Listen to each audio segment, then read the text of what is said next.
Hello and welcome to a rather sickly episode of Mike's Camera Action. I am, as always, your host, Carl. I'm joined once again by my co-host, Alex. Hello. And, of course, we're joined by this week's special guest, Helen. Hi. Now, Helen, you picked out the movie for this week, so I did. I'll let you introduce it. Okay. The film is from 2007. It's called Lars and the RealGirl. It's a Ryan Gosling film that probably gets overlooked for more exciting fare like Drive and Place Beyond the Pines and et cetera, et cetera. And it was directed by Craig Gillespie and written by Nancy Oliver. Mm-hmm. And I don't want to spoil the plot. Let's just jump into it, I reckon. Okay. So, Alex, we saw this week, and I'm not sure. I don't know what I expected going into this, except here's how Helen pitched it to me. Hey, Carl, I've got this idea for a movie.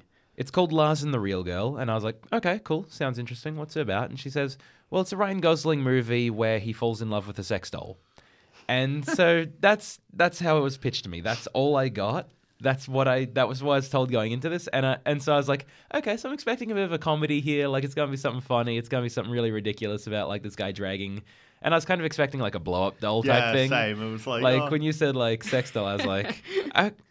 okay, so I was expecting like the really cheesy like blow up ones that are basically like T-posing kind of things. You know the ones. With the open mouth. Yeah, with the really disturbing open mouth. That's what I was expecting. And so I thought this was going to be the goofiest, dumbest movie I'd seen all year. So what I'm hearing is my synopsis was slightly misleading. A little bit? Yeah. But at the same time, I'm glad for that. Because what I got had a whole lot more heart to it. Yeah. That was a deliberate choice on my part. Yeah. I was a bit confused when I was watching. I was thinking, all right, okay, so there's the sex doll. And like, it's not like Carl said, it's not one of those blow-up ones. It's like some... It's semi-realistic. Yeah. Like, I'd it's say a little bit Uncanny Valley. Yeah, it's Uncanny Valley. Yeah. It's very lifelike. One of the characters mentions that it costs like $4,000 in the film. Mm-hmm. Oh, God. And so like he buys one, and it's a person? Yeah. Yeah. It's just a whole person. Yeah. Anatomically correct. So they say, As several people point out, yep. And they make good mention, a lot of them take peeks. And we're like, so it is indeed anatomically correct. Yep, it's for real. There it is. And like, not gonna lie, I spent the entire film wondering, like, is he gonna have sex with the doll? Mm. Yeah. You do, but the film's only rated PG. Yeah, that's true. But And so you're like, as Helen mentioned that like halfway, like towards the end of the film, I was like, huh? Yeah. I'm like... It's just like, wait, what? Really? Yeah. I looked at the cover and I was like, oh man, it's only PG. We're not going to get like doll full penetration with Ryan Gosling. I'm disappointed. Oh dear. But you're like, oh. A little bit. I was like, oh man. I mean, like, I was waiting for that. The most contact you see him make with the doll is a kiss. Yep. Right true. towards the end. Yeah. So the doll is pretty much a human that only Ryan Gosling and later some other characters talk to. Yeah. Yes. The later characters being when she volunteers at the hospital and all that. But we'll get into that cute. later. Like, but the thing that I like the most is that the doll is the person. Like, it's not just an object. Yeah. No, it's... And I was looking up some IMDb trivia for this, and it says that they actually gave the doll its own trailer. Oh, really? Yep. And they actually had this doll treated like a person. Like they'd give it call times. It wouldn't be on set unless it was needed on set. Like it's not like they didn't treat it like a prop. Oh, wow. Where it was just kept around. Yeah, there is actually interviews with Ryan Gosling where he talks about how the doll was a bit of a diva, quite demanding, and I'll be in my trailer. Yeah. God. but the thing is, Alex, you're right in terms of you when you do watch it the first time, you are really not sure where it's going, and that for me is one of the greatest strengths of this film because I watch a lot of American films, a lot of indie stuff, and there tends to be sort of certain themes and certain narrative kind of trajectories that you come across repeatedly, and you sort of know where it's going a lot of the time. So to get one where you genuinely are surprised at every turn is such a pleasant surprise and just such a nice thing as a movie fan to get to witness. And I was genuinely surprised by the ending and surprised by the tone throughout. It starts off quite sad and but with this little kind of tone of comedy to it. Yeah. Like you can still laugh at it, but it's not so devastating, yet that Yeah. you feel like you're being insensitive by you know making The comedy in this film doesn't come from Lars or the doll. no It comes from everyone else. yeah It's people's reaction. It's people's reactions, and like with his brother and his sister-in-law, they'll like their initial reaction of they leave the kitchen and like, what the hell? What has happened? How this boy needs help. He needs therapy right now. it is I mean I feel like their response really mirrored what the audience's response would have been at the time. I love almost, I love the cut to them. Yeah, it's great. You were calling it out, and it like as soon as it happens, and it cuts to like you have. Hey, Lars tells him like, hey, I've got a friend over. Yeah.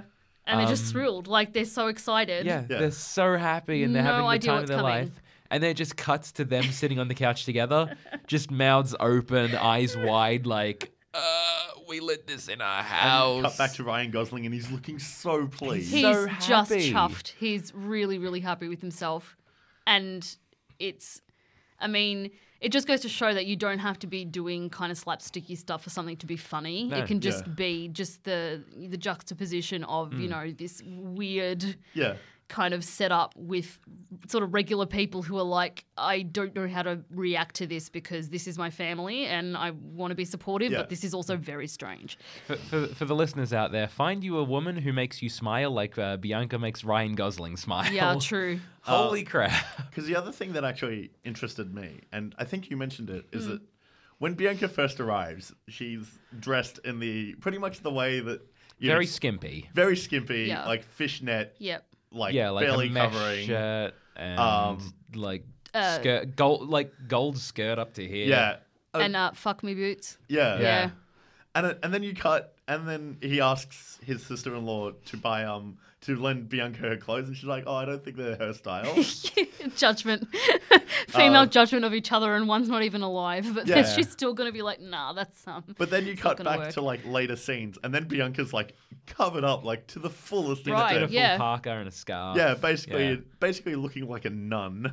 Yeah, Like- very Midwestern. Yeah, like, Yeah. I mean, really the aesthetic of everything else in the film is, reflected Which in makes that. me worried that Ryan Gosling is paying for medical bills for a doll.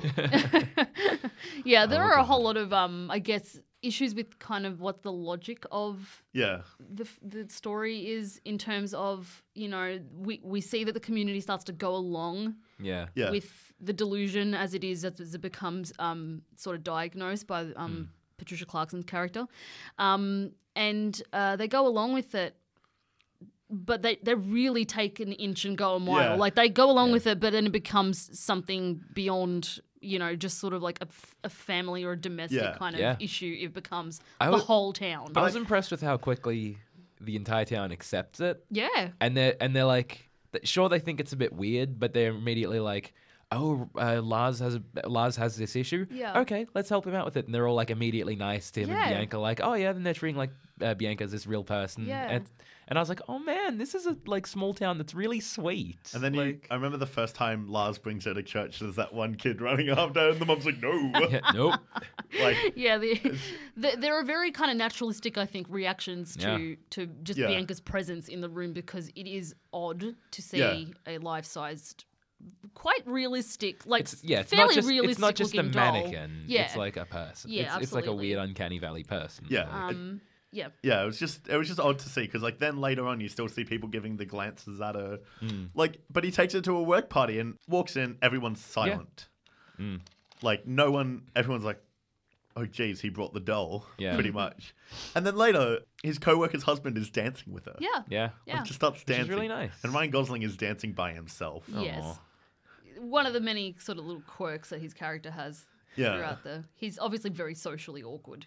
And but then he also has his what seem to be mental health issues that go along with that. And there's, you know, the film sort of repeatedly touches on isolation, on grief because he's lost his parents, and sort of being raised by somebody who's not processing their own grief and sort of like foisting it onto his children. So there's a lot of like kind of quite heavy sort of stuff going on in the backstory. Yeah. But I don't know, it's just a combination of the the quirkiness, I guess, of the setup and some beautiful music, a beautiful score by David Torn. All of this sort of like helps to keep the tone light while also not shying away from really how dark it is sort of under the surface. Yeah. Like every time they mention, and like there's moments as soon as Lars always sees, I forget the sister-in-law's character's name, and it's Karen. Yeah. Like doing stuff like because she's pregnant, he like freaks out. Yeah. Because his mum died in childbirth with him. Yes, absolutely. Yeah, so he's like super worried. Yep. And then it cuts back, and then it's just him and Bianca chilling at a lake. Him showing her his childhood, secret Treehouse. place, Yeah. and the kind of things I guess you do with your Yeah. first girlfriend, or maybe any of your girlfriends, really. Just sort Show of them the local introduce them sites. to you, to who you were, what your history was, and it's a safe way for him to explore that side of his personality that he's never done before, which I think is really interesting. And it's just treated with such like sensitivity, I think, because we really could just sit back and laugh at this guy because like it's a bit silly. But I feel like what the film talks about is what a lot of people go through, really. And so it's nice to see a kind of more sensitive portrayal of these kinds of ideas. Yeah, I really do like that. It's not just oh haha, he's got a sex doll. Yeah. The only time he gets in bed with it is when it's sick. Yeah. Like he gets in bed and then it's just like, take care oh of no, her. she's really sick now. Yeah. And it's like, what? She's dying. Yeah, that was a turn that I was just straight up not expecting. Yeah. Yeah, because his brother has a go at him because they're the brother and Karen are the ones to take care of him. Take care of Bianca because Bianca is a good Christian woman and won't stay in the same room as Lars. She was a missionary. Yeah. Yeah, it's interesting actually that Lars invents a backstory for her as well. Yeah. And it often involves her being in very maternal roles. She's a nurse, she was a missionary, she was I kind of wonder how much of that is from the website almost, because I remember when his brother's looking at later. Yeah. All of the dolls have different stories behind them. But so I then- wonder how much he put onto it and how much he borrowed off it. Like when he started, It's a good I wonder point. if part of like where she's from and all that is like the kind of stuff on their website. Yeah. But then if like he started imposing I wonder how much of it was him. Yeah. You know? I feel like the clothes sort of suggest that the backstory he's come up with doesn't really align with what the website would have. Yeah. But Yeah. at the same time... But at the same her time, luggage she's a was naughty stolen. missionary. she's yes, I mean, there's That's another room option. for interpretation on those little narrative ideas. I wanted to talk about the delusion itself, which is really what drives the whole film. Oh yeah. And it's because of the community's sort of love for Lars that they go along with this thing. Yeah.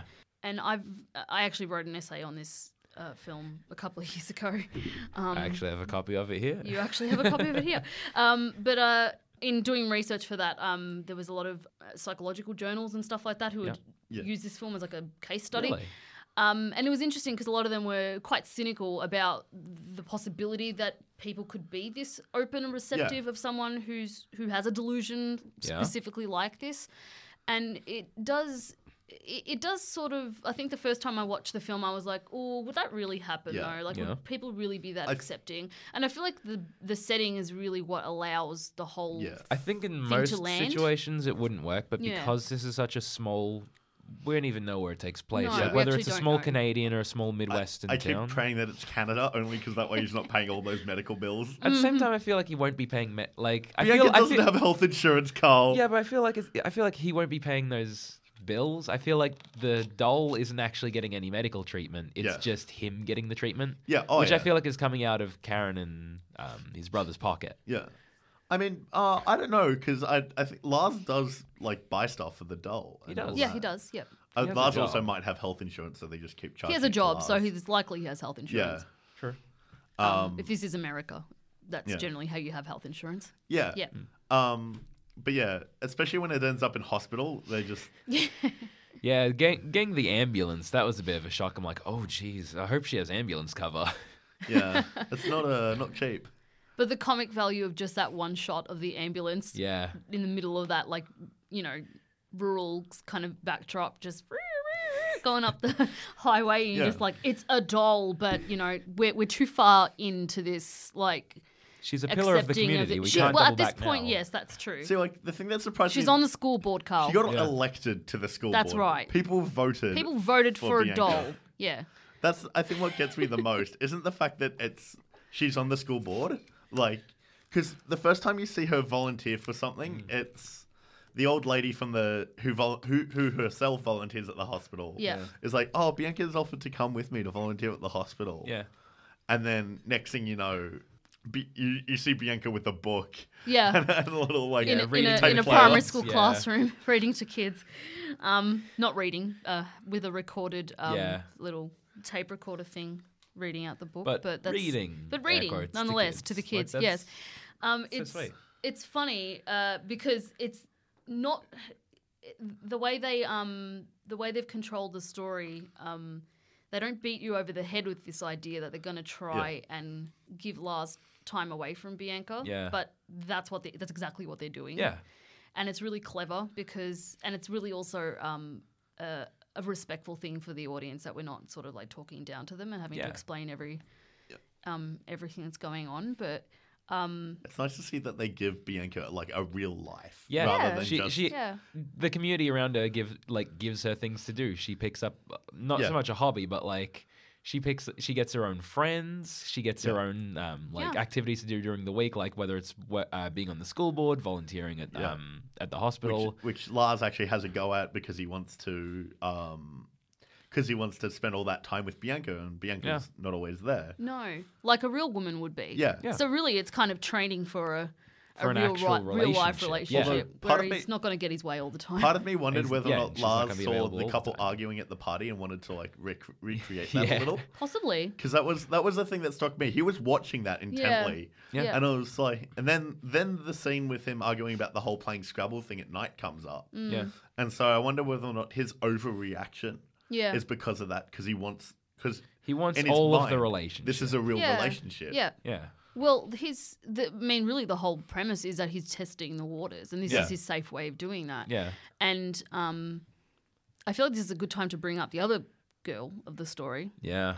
who is Lars's co-worker, Margot, I feel who's so bad for her. quite forthright, and I like her. She's I- she gets straight to the point. Yeah, I can appreciate someone who's willing to just like, go right for it and be like, all right, Yeah. I'm putting my heart on my sleeve here for it. Let's go. I also like how she interacted with his other coworker. Yeah. When she kept stealing his action figures and then Yeah. bringing them back one by one. Yeah. Hiding them in his Until her teddy bear gets hung. Yeah. With a noose. It's actually interesting. She's got quite a playful kind of personality. Yeah. And you could almost, if this was a different film, she'd almost be veering into Manic Pixie Dream Girl Yeah. kind of Yeah. vibes.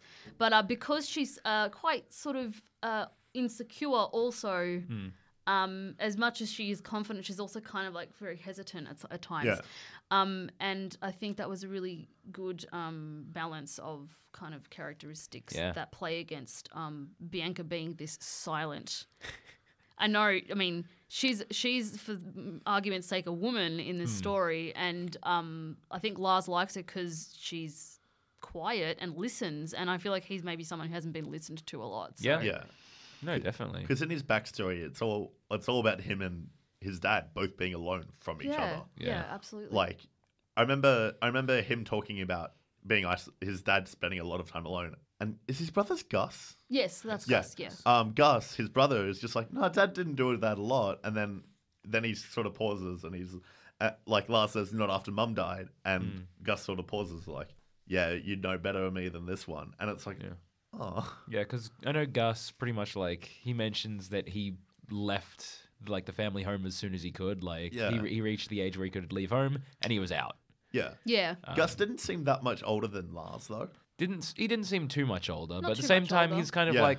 But- At the same time, he seems to have a lot more of his life together. Yeah. Yeah. So you can tell he's definitely Yeah. lived away from home for a while and has managed to put things together. Because I know that when the dad died, Lars moved into the house. Yeah. Yes. Or Lars was still living in the house. Yeah. Lars was still living in the house. Yeah, And when the dad died, the house got given to the older brother in the will, so they moved in, I and thought it was- Lars moved to the garage. Okay. I thought it was So- both of them because that was the other. It would have been both of them, Yeah, but but- Lars agreed not to. Yeah, move Lars into moved the house into the with them. garage, Yeah. and then, which is like their thing because they keep wanting him to move back in, Yeah. and, like, spend time with them, and he's always been like, no, Yeah.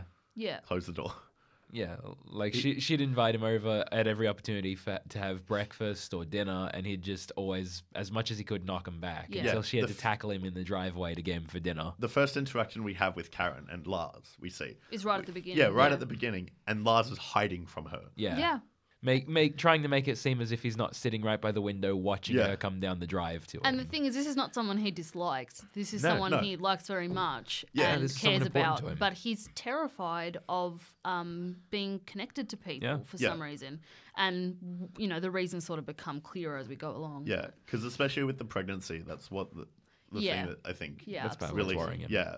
That's what they discover is like I think part of the root cause. While we're on the topic of Lars, their living arrangements, part of what early on in the movie when he first brings home this doll, I was kind of wondering where they were going with it. Like before they got to he's delusional, obviously. Before they get to that point, I was wondering what's his motive. There's part of me that was holding on to the idea that maybe either he had a delusion. He was just sort of putting on this appearance of like, oh, guys, what do you think of my, girlfriend here? Or that he was doing it for his personal gain. Like there's the potential that he was faking this this attachment to her in order to, because when he's at dinner with Bianca for the first time, he's eating off her plate. Yeah. He's asking if she can move into the house out of the garage. Yeah. And it seems, and I almost thought like maybe he's trying to go for a long game play here of trying to it take could over the home almost a little have bit. been a prank. Exactly. There's all these people, you see it repeatedly happen. The older lady at the church, his sister-in-law, his brother, and all these, and his work colleagues even all saying, oh, you're a handsome guy, and like, why aren't you Yeah. out? Why aren't you meeting people? Why aren't you Lars, dating why don't someone? you have a girlfriend? And it was almost like When I first it could have almost been like, well, here's what I'll do, and maybe you'll all leave me alone. Yeah, the first thing I was wondering, I'm like, is this like an hour and a half of people just telling Ryan Gosling how good he looks? Yeah. Yeah. Although, Ryan Gosling, why don't does, you have a girlfriend? does Oh. Ryan Gosling look good in this film, do you think? He looks like Ryan Gosling, but if he wasn't allowed within 100 meters of a school. Yeah, that's exactly how I'd describe it. Like, Sure, it's you yeah. take the pretty boy that is Ryan Gosling, And then- put a few more layers on him, And chuck a dirty mo on him. yeah, and then just give him like a sort of like. It's not a dirty mo. It's just It's a not seedy dirty, mo. it's just it's seedy. Yeah, it's sort of just shows he's kind of outdated in his. Yeah, you just need a pair of like He one of a those. little hasn't bit- spent it's a a lot of little time wispy. around people. You Yeah. need one of those big pair of wire-rimmed glasses, and he's Yeah. not nowhere near a school. Just give Yeah. him like the male pattern baldness. Yeah, But I think Ruin Ryan Gosling for everyone. I actually don't. In my opinion, I actually sort of find that Ryan Gosling has his usual charm in this film. Oh, yeah, no. As in Ryan Gosling being the sort of more suave Yeah. and Yeah, alpha he male typically kind of. he typically plays like a very charismatic. He's Yeah. kind of like Hollywood's go-to like young attractive guy. Absolutely. He's not to disparage his ability to act. He's very, No, of course very not. good. He's a very but good actor, he's but- he's definitely a handsome guy, and he's got that attractive quality to him, I guess. But he's, for me, this performance of his is one of my favorites because I feel like you only really see the real Ryan Gosling in Yeah. maybe the last 30 seconds of the film. Yeah. So to sort If of that. maintain a very kind of different personality and physicality and energy that he has throughout the film, which is this quite introverted, quite closed off, sort of personality, is really it's a testament to his ability to do what he does, because I feel like he carries it off effortlessly, really. And it's one of the best things about the film is this performance. So if it's not your favorite film in the world after you've watched it, you've still seen something that's like pretty well made. I especially like the awkward, like you were talking about the awkwardness, and he's got Yeah. when he's the flower, giving the flower, like it starts like give it to a nice girl, and like then he turns around and Margot's Hi, standing there Lars. wanting to talk to him, and he just immediately Tosses it. in like a smooth yeah. motion, and And it that flies. action, just like the how much like frenetic like energy he puts into that, throwing that flower away from him, just shows you his such anxiety. It's such a smooth motion the way he turns around, sees her, and throws the rose at the same time. It's so well done. I got to say, there actually are some laugh out loud moments in this movie. Like, it's not a straight up comedy in the strictest sense, but there are some parts that are incredibly, incredibly funny.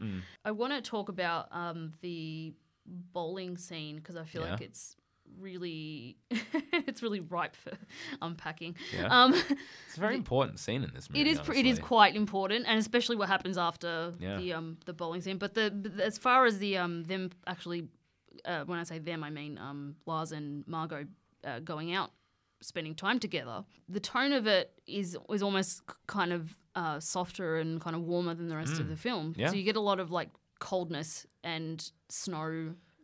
Ice stuff from the rest of the film, and then there's this scene that's almost like it's got pink lighting. It's really loud and kind of chaotic, but in a nice way. And it's a whole lot more inviting than the rest of absolutely. Like, definitely inviting is a good way to describe it. Where it's just frozen and cold. But and I feel like it really perfectly depicts that, kind of cringy moment when you realize that you have a crush on someone and you then become so horribly self-conscious that you're like, oh God, I just need to get out of here. I can't deal with. And I feel like that's really a reflection of the sort of coming of age theme. And while we are talking about a character who's we don't actually know for sure, but we're going to guess is about 25 or 26 years old. And these sorts of things sort of happen to you a little bit earlier in your life, like maybe when you're sort of maybe 10 years prior to that. It's still nonetheless very sweet. But at the same time, you get kind of secondhand embarrassment, but also it's very sweet. It's and adorable really nice to to see. watch.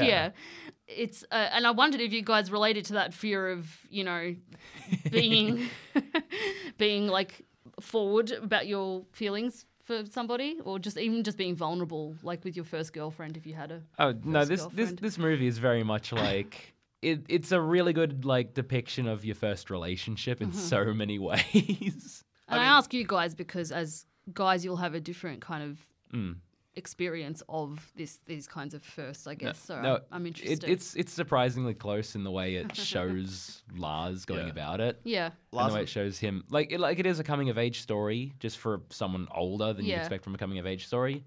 And it's really well done with that. Yeah, I found Lars and Margot, especially when he's like untying the noose and they're just sitting together.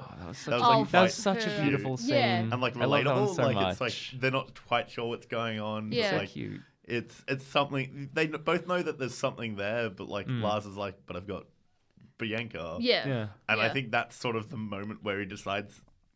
Like in the delusion that maybe it's time to kill Bianca off. Yeah.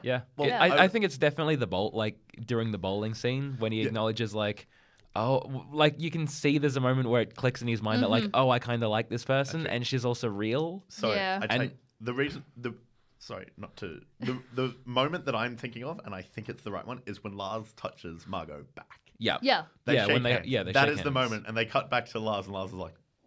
Yeah. You'll notice too in that scene that he had actually left. He talks a lot throughout the film about how he wears a lot of layers. Yeah.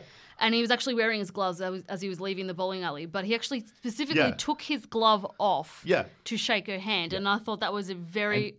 It seemed like a subtle thing, but it was an incredibly big gesture. Super subtle, in context. But it means a lot. Yeah. And this comes like a couple of scenes after we just find out that he can't hug someone. Yeah.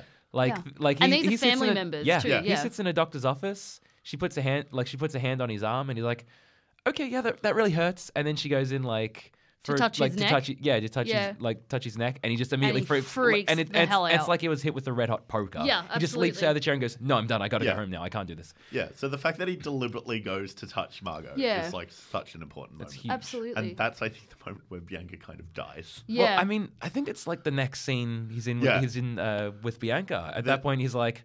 Guys, she's sick. God, she's super sick, guys. It's the next scene with both of them because I think the scene with the brother is before that.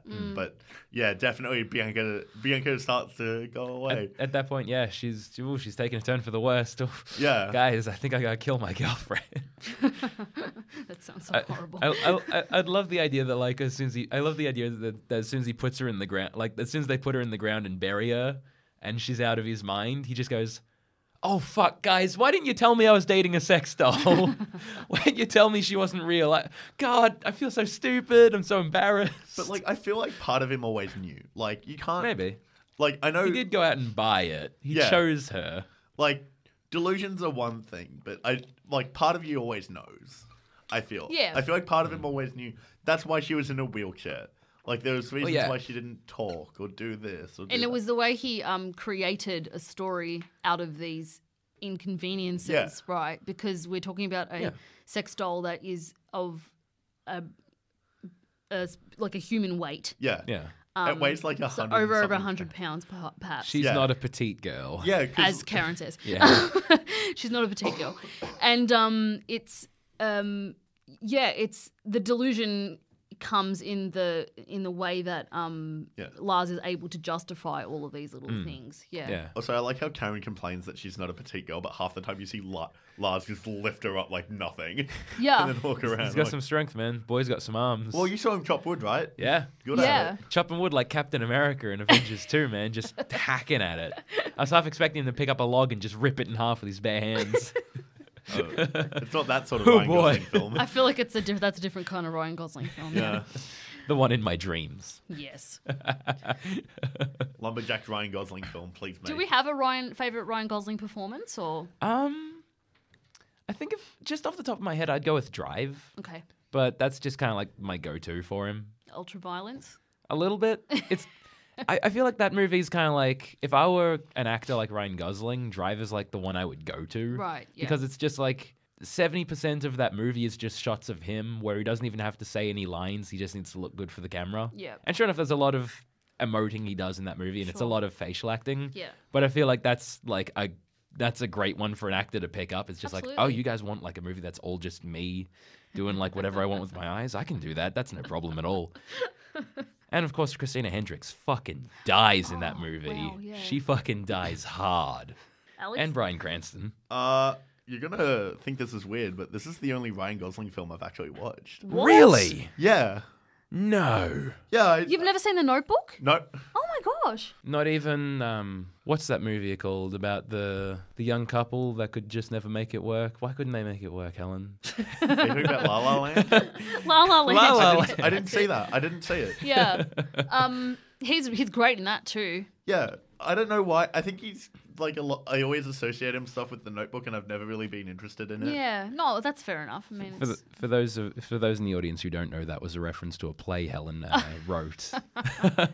and Carl acted in. So yeah, yeah. that was one of my lines. So, Yep. they didn't want to give up on their They dreams. didn't want to give up on their dreams. Yeah. I find it weird. Like Ryan Gosling is a semi-prolific actor. Like, Yeah. Pretty prolific actor. He's been in a lot. He does actually quite varied stuff now. At this like point, he the used one to, thing he I hasn't done think, is a been- Marvel movie. Oh yeah. Oh, Although I hope to- that never happens. To be Really? fair, I am, He's just. I think he's I'm sure too there's a good. role out there that's perfect for him. I am gonna go see probably come the on, next film that everyone's comes out Yeah? with him in First Man. Ah, It's a biopic about Neil Armstrong. Oh wow. Dope. Yeah, I'm super into space stuff. That so- sounds interesting. Yeah, so I'm might go see that. But yeah, Lars and the Real Girl is the first thing I've seen Ryan Gosling in. Wow. That like I actively decided to watch. I may have Yeah. seen like parts of The Notebook, but I don't remember Yeah. them. Fair. But yeah, I definitely haven't really like sit down and be like, oh, Ryan Gosling is in this film. Okay. Fun fact. Yeah, I find him generally. He does a lot of sort of very different roles, but he's always very consistently good. Yeah. So Yeah. he's one of the more reliable Hollywood types. Yeah, so that's a weird thing. Can't believe that. Yeah. Okay. I don't know. It's just one of those ones where like you just haven't seen it. That's fair. That's fair. I can tell you for a fact there's a lot of stuff like that for me. So. Yeah. It's just one of those actors where like he's in good films, but maybe not the ones that I'm interested in. Mm-hmm. I mean, I've never seen a Hugh Jackman film that I didn't enjoy. How can you not though? Have you seen The Greatest Showman? No. Okay. Get Not back good. to me. Okay. Oh god. I mean, I even remember some. It all went downhill I after saw it Logan, ages huh? ago, but I somewhat remember enjoying Kate and Leopold. If you guys wanted me back, I could do rom-coms. Like, it's not Yeah. even... This is my idea of a rom-com that's got like an indie twist to it. Yeah. So it's more my jam than sort of your straight-up rom-com, but... I do prefer that actually. Like, Yeah. I like love stories where they just like the whole manic pixie dream girl thing is just I don't like it. It's just You don't like it. it just gets to me like there's Scott Pilgrim versus the World where she is the epitome. The epitome, yeah. And like I hate her I love the film, but I hate her as a character. She is like the worst. Should have wound up with knives, but Yeah. Knives. yeah, I love knives. that's a whole other conversation. Yeah, like no, Ramona. Yeah, Ramona Flowers. Ramona is like the worst character in the entire film. Yeah, but that's even the part, people that's that part like of the kill point. Scott are better than Ramona. Yeah, Chris Evans is one of them. Yeah, He's a total badass in that Chris movie. Evans is one of them. Oh man, so One of many. them's a vegan with superpowers. Yeah, until he eats Yeah, yogurt. yeah. It's like, oh no, the vegan police. He loses his telekinetic powers. And But then yeah, there's, that's the whole point of Scott Pilgrim versus the World is kind of that. Yeah, Ramona Flowers is a terrible, is kind of the worst person. yeah, and it's like she just occasionally Scott's just hanging out and then bam, not there Yeah, anymore. I think on I remember seeing like an alternate ending on the DVD copy once, where and the alternate ending is he chooses not to be with Ramona Flowers after all of that. He just decides to go with knives instead. Oh, nice. Yeah, But yeah, no. A lot of romances I feel like are that sort of either like super sappy or if they're trying to be like that bit different, they are the manic pixie dream girl, and I'm like, ugh. Yeah. I feel like this film, I mean, I probably got the chronology wrong, so you'll have to correct me, but I feel like this film was the start, not necessarily that it inspired more, but as in it marked a sort of time where people started doing kind of more indie rom-com style films, like 500 Days of Summer, the really great Paul Dano film Ruby Sparks, and more recently Safety Not Guaranteed with Aubrey Plaza and Jake Johnson, which is really funny and I recommend it. There's a time travel element, so all your sci-fi buffs will be pleased with the twist. So I'm hearing is we need to get a few more rom-coms under our belt, Alex. I think so. Yeah, I think so. This is Either that or you guys got to start raising money for a sex doll. Just putting it out there. I think this might be our second romantic film. This is our second like actively romantic film. Yeah. Yeah. We're Kimi no Newa, which was very much in the same vein of like not your typical love story type thing. And I really enjoyed that. Yeah, I know you loved the hell out of that one. I enjoyed the heck out of it because it was very well done. And yeah, very, very much a different take on that kind of story. Yeah. But I definitely feel that like non-conventional romances are the better kind. Yeah. Sort of I feel like they explore better. Yeah. Than it's always better to find this kind of stuff. I kind of enjoy this kind of stuff better than like boy meets girl, girl meets boy. Like will they, won't they, that kind of thing. Doing a exploration of like this character's first relationship in the form of a sex doll. That's a very unique take on the story, which is always worth a shot. Agreed. I took a flip through it, but you've got that. I said in our Facebook post this week that we'd gotten an actual expert on a. I'd be careful who we on the film this go week. around calling an expert. As a side note, I have seen The Notebook. I just forgot what it was. Okay. Because I remember the scene at the end where they die. Oh, God. Yeah. Yeah, but I forgot what the rest of the film is. I just remember watching dear. that and be like, oh, that's really sad. I don't know what this film is about, but that's really sad. I do remember walking out of the cinema. What year did that come out? I can't remember. I think it was 2005. Is this careful, Yes. Helen. You don't want to show your age. 2005, yeah. I feel that's inevitable at this stage. But no, I remember walking out of the theater after seeing that, bawling my eyes out. Oh no! Oh no! And also having found a new actor that I enjoyed watching, so it was good. And then you saw Lars and the Real It's a Girl and was good like, day. what? I was like, Yeah. oh gosh. I was like, oh Ryan, what have you done? It was from then she fell for Steve Buscemi. Saw Monsters Inc. that week One thing and leads just to another. Oh boy. Steve Just Buscemi's tough for the natural next Yeah, the stage in next the evolution. I progression. would have thought, yeah. So what's Ryan Gosling, Steve Buscemi. Who's next? Christopher knows? Walken? John Goodman? I love John Goodman. Who He's doesn't? great. He's great. What were you arguing in the essay you wrote on this movie? Like, What was I arguing? I was What arguing a was lot you- of stuff. yeah. Okay. what was the purpose? The purpose was to pass a subject. Oh, yeah. Okay. So this was the Yep, this is a screen and sound one. This is screen and sound one. Yep. I think. Oh, I was just talking about sort of cinematography and mise en scène and editing choices that were made that reflect the main themes of the story being isolation, coming of age, community, and love in sort of various forms, sort of maternal, familial, romantic. There's a lot of stuff going on. Real, fake. Real, fake, real fake. Real fake and fake real. Yeah. It's I feel like it's it's the type of film that sort of doesn't get made anymore in a broad sense, in terms of the images are doing a lot of the storytelling. And we're not getting beaten over the head with too much information when we don't need it. And that's just something it's something I aspire to write in my own work, and it's something that I look forward to hopefully coming across when I watch a new film. But just sort of seems to be happening less and less these days, which is unfortunate. Yeah. I did enjoy that, like the aspect of it didn't hit you over the head, because I spent the entire film going, what's going to happen next? Yeah. He gets into the bed with the doll. Is he finally going to have sex with the doll? Is that what's happening? Wait, the doll's sick? And wait, so the doll's dying? Wait, the doll's dead? Yeah. Wait, the doll's on the school board? The doll's on the school Where is this going? Wait, the doll has a funeral plot and a casket?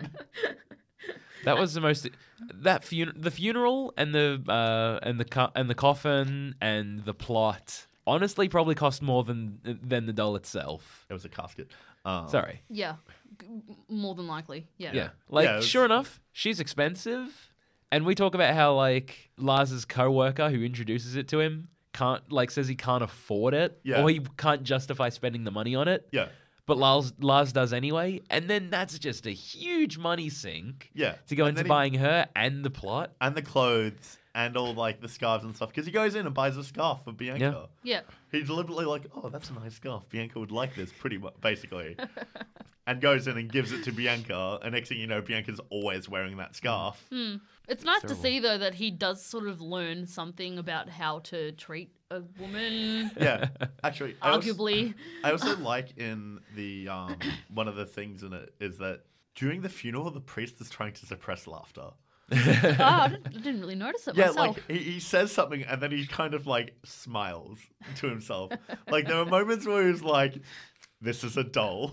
Yeah. You can tell that it is running in his head. This isn't a real person. This is a doll. But like, at the same time, he goes with it like everyone does. Like I feel like a lot, like even his coworker was a bit like laughing on the inside. A lot of them like go along with it because they know it's the right thing to do for Lars.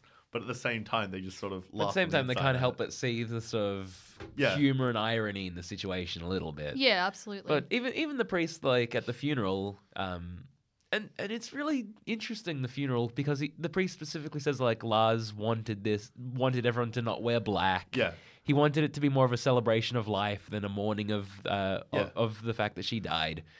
So it's almost like you see the ending, and what would normally be like the most sad scene in most romantic films of like, oh no, the love interest just died, which would normally be a huge downer and be like, oh man, that's a really sad ending.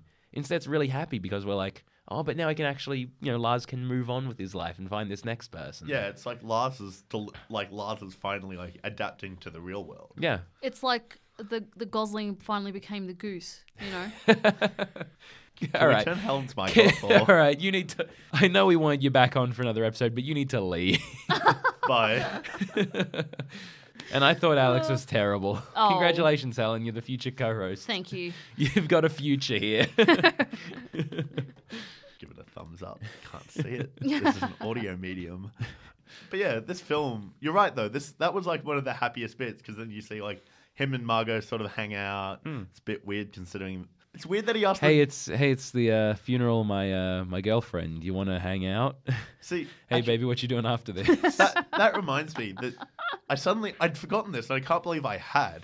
Is that you see Margot going out with some dude? Yeah. And then later one of his coworkers. But then, like after that, they talk about Bianca and Lars's relationship, and Bianca's turned down Lars in terms of marrying him. Yes. Yeah. He's asked her to marry him in that time, and she said no. Yeah. Yep.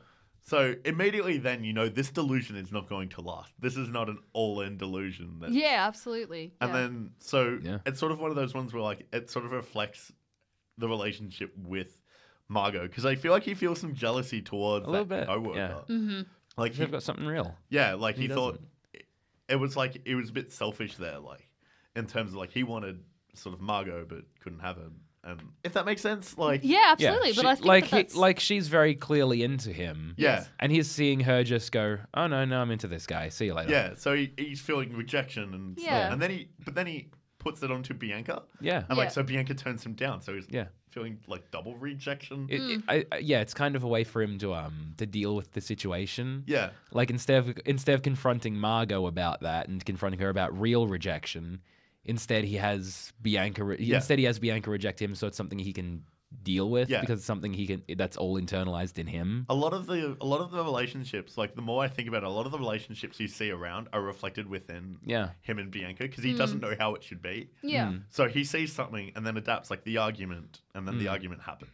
Yeah. And then like the whole rejection stuff happens, and he's like, this is how I'm gonna basically goes, this is how I'm dealing with it. Could you imagine if him and Bianca actually broke up and how they would have to deal with that if he thought she was real but couldn't do anything about it? Like where would they put her? Exactly. Like if those two broke up, would she still live with? I feel like she would, but I don't know who she'd start. She might just start dating someone and it'd be weird. Yeah, like would she then start dating his coworker and they're just like, okay, can you deal with the sex doll? Deal with Bianca, please. And he's just like, all right, I've got her around now. Like what would happen if those two broke up but the delusion was still real? Yeah, I feel like that's the reason why Bianca either had to get married to Lars or die. Yeah, there was no way out of that relationship but death. Yeah. Till death do them part. Yeah, it was exactly that. It was pretty much a marriage. The only way was that one of them would die, and it was probably going to be Bianca. I can't imagine it ending any other way. Would Bianca have inherited his garage if he had died instead? Well, yeah, because they'd clearly just toss her in the garage and be done with it. With all the other boxes. Yeah. Actually, that reminds me, I still like the brother looking at the website and being like, turning down the volume. Oh, man.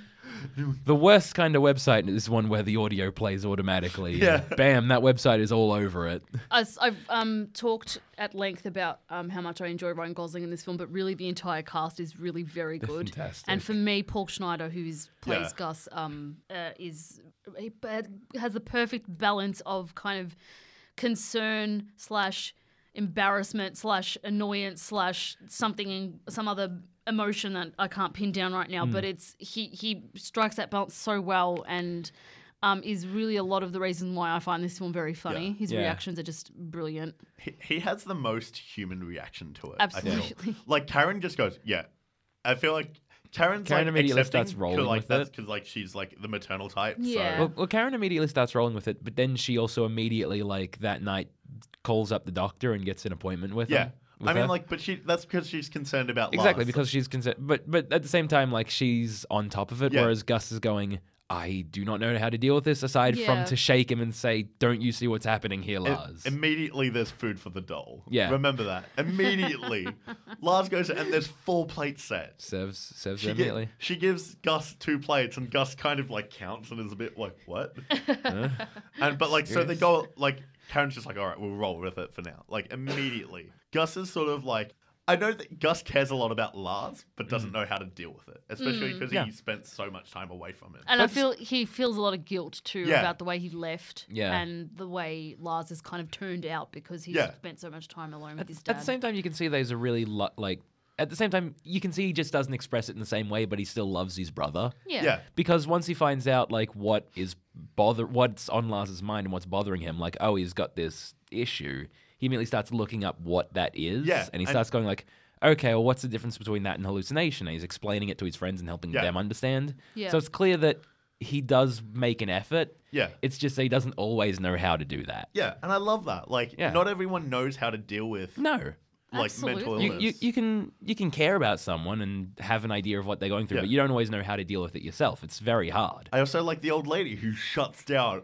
all the other like people in the church being like, oh, I don't think it's appropriate. Yeah. And then it's like shut down, like having a go, tearing into all of them. Great. She like also like is really respectful of Lars and is when he like first meets her, it's like, give her, you're not gay, are you? It's like, because I've got a nephew. Yeah, I've got this nephew.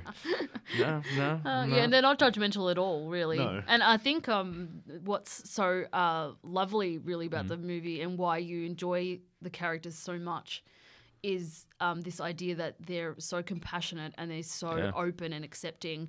And you wonder, you know, in the real world, if people had these kinds of issues, whether it's a delusion, whether it's a mental illness, whether it's some other, you know, psychological problem, if they were met with that kind of compassion and acceptance, whether or not they would get better sooner or just be able to cope better.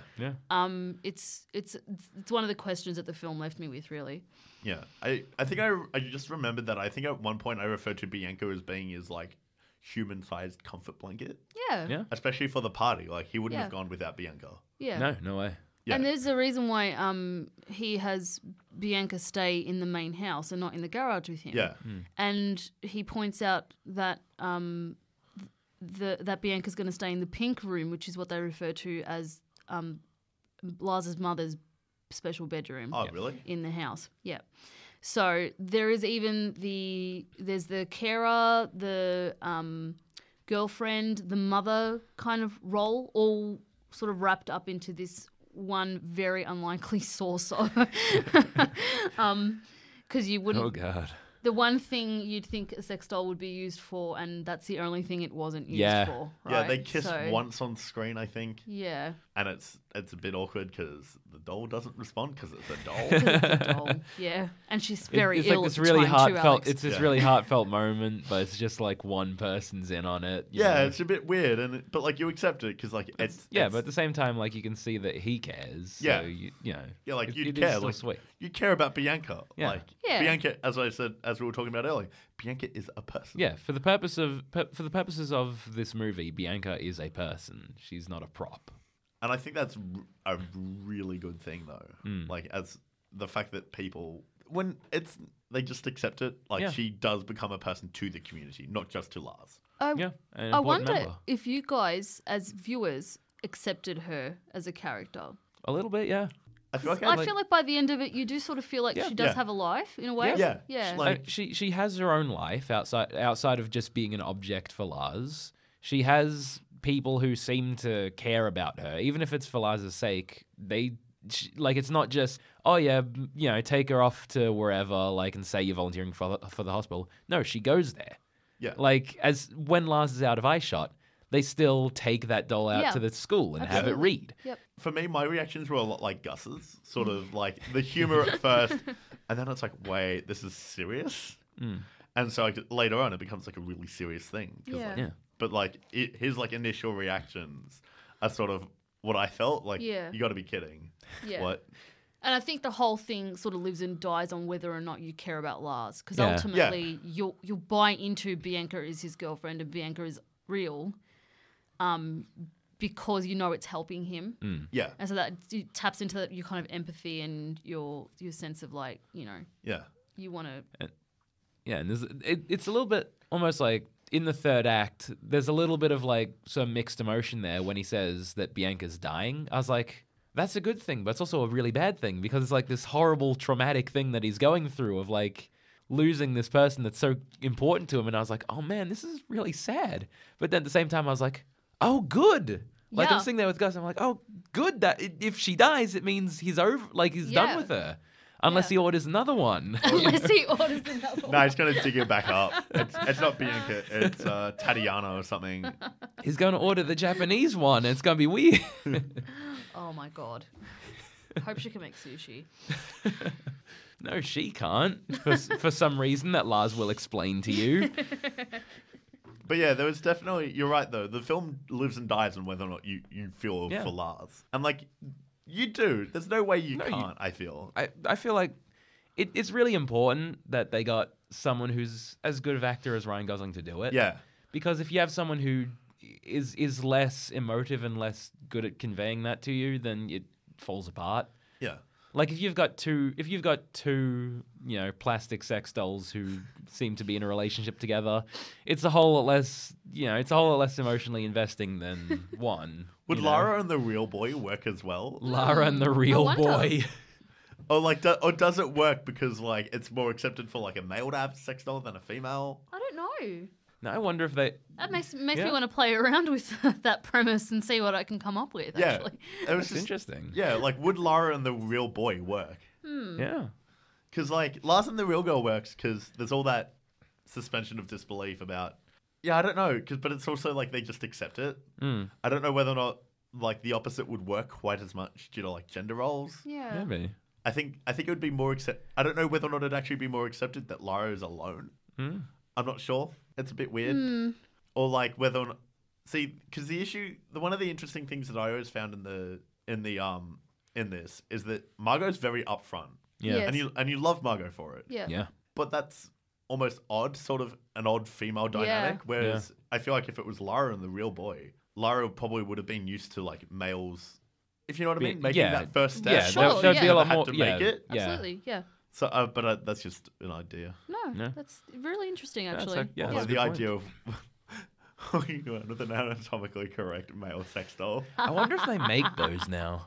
They Probably. gotta, Yeah, but they I wonder. They basically have constant erections. I think we got to do some googling. Crikey.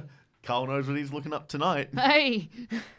How did this happen to me? But yeah, I think it's just an Made a interesting mistake. concept Yeah. about whether or not it would work. I do feel like at a certain age, regardless of your gender, people do start to ask these kinds of personal questions. And it is, if you're in some situation where you're trying to understand your own sexuality as well, and it may not be a delusion, it may be just, you're not romantically inclined, or you're not sure what gender you prefer or whatever. These questions start to become really intrusive and grating, and That's definitely like the start of the film. That's when, why definitely. you've got the woman like at church asking Lars like if he's got a girlfriend. That's definitely a conversation I've had with Nonna, where it's like, oh, why don't you have a girlfriend, Carl? Why haven't I met her? It's like, oh God, well, let me go about all the reasons why. let me meet her first, and Yeah. Nonna, and then I'll let you know. That's why. Yeah, when I meet her, I'll be sure to tell you all about her. That's why I feel like I agree with your premise that Ryan Gosling's character is about 25. Yeah. Because the amount of people that ask him where's a girl, Yeah. it's definitely like mid to late 20s when like people are starting to settle down. Yeah. Rather than like early 20s and stuff, people just sort of shrug and be like, Yeah, you're Yeah. young, whatever. you're young, you're probably still going around partying, it's Yeah. fine, you're not settling down yet. Yeah. But Yeah, definitely Ryan mid- Gosling. mid to is, late like, 20s. Mid to late 20s, steady job. Why have you not found someone? Yeah. So many. Yeah, tell me all about it. Oh. There, Carl. a shame. There. You'll find someone one day. One day. Helen Carl. will give you the website for the dolls. I'm going to need $3,000 more in my bank account before I can buy one of those. I don't think you're that desperate. Before I can get yet. myself a Bianca. Not yet. We'll see when I'm 25, 26, Ryan Gosling's age. Maybe you'll have money then. Save up your pennies maybe. now. Maybe I'll find whatever job Lars has. What does he even do? It's I just don't like even data know. entry or something? Or Yeah. It's he's some got boring some kind of desk office. job. It's just a menial Gig. office job. I'm not even quite sure what the company is that he's Yeah, what he works for. I see a name on the side of the building. I don't remember what it even Yeah, is. it's not- But they don't really talk about their work at all. One So. of the- It's really not important. I find that the office like around them is more interesting than the work. Like Mm. you've Yeah. got the Yeah. photos that go from one photo of Gus and Karen, not even of Lars. Yeah. It's Gus and Karen to like all these pictures of Lars and Bianca. Yeah. And then you cut to Margot's thing, and it's her boyfriend at the time, like in Yeah, front just on right the of screen. the On screen. yeah, right on the monitor. Yeah, I was like, whoa, that's intense. Yeah. Someone's trying Coming to a make little a point. strong. Yeah. Definitely. Try and convince herself that she likes him. If I just stare at this picture enough, maybe he'll be interesting. It's like when you drink like That guy did look really boring, by the way. Yeah, that's Yeah. like ultimate casting of like, how can we just get like Where do some we just get, boring like, the office most dude? Did he have a boring comb Some over? I don't guy. remember. I just remember him being He had a bit of blonde. boldness going on, I Bit of think. boldness going Yeah. on, yeah. He seemed a little bit older than everyone else for sure. Yeah. Yeah, I think this is all we've had to say about Lars and the Real Girl. Cool. Thanks, Helen, so much for coming on the show. We'll have to have you back onto the show for another week sometime. I'll have to quietly become an expert in something else in the meantime. Um, But thank you so much for having me. bring a Well, copy you've of the got Lara and the Real Boy script, please. I'll do that. Yeah. we can have an episode that's just going through this script and being like, all right, now how's this going to work out? I mean, that would be an interesting concept. I still want to. I'd be down to see how the script would play out if it were different. So be sure to tune in next week where we'll have Aiden back on the show, so Aiden from our Starship Troopers episode, to talk about his choice in movies, Stealth. So it's from 2005. It's directed by Rob Cohen. You'll know it by starring Josh Lucas, Jessica Biel, and Jamie Foxx. It's on Netflix right now, so you can watch it, no problem. Helen is just looking like, ugh. I have seen this movie once before, years ago. I know a few little trivia bits of it that I'll be sure to bring up next week. It's going to be interesting to talk about. Aiden will rant about how the flight dynamics or something don't work. Aiden's when I first talked to Aiden about being on the show, and we'll go into this next week. He's very into aviation. So we can get him to talk all about that next week, and he's going to have a lot of things to say about this. Yep. That's all for this week. We'll see you guys next week for Stealth on Mike's Camera Action.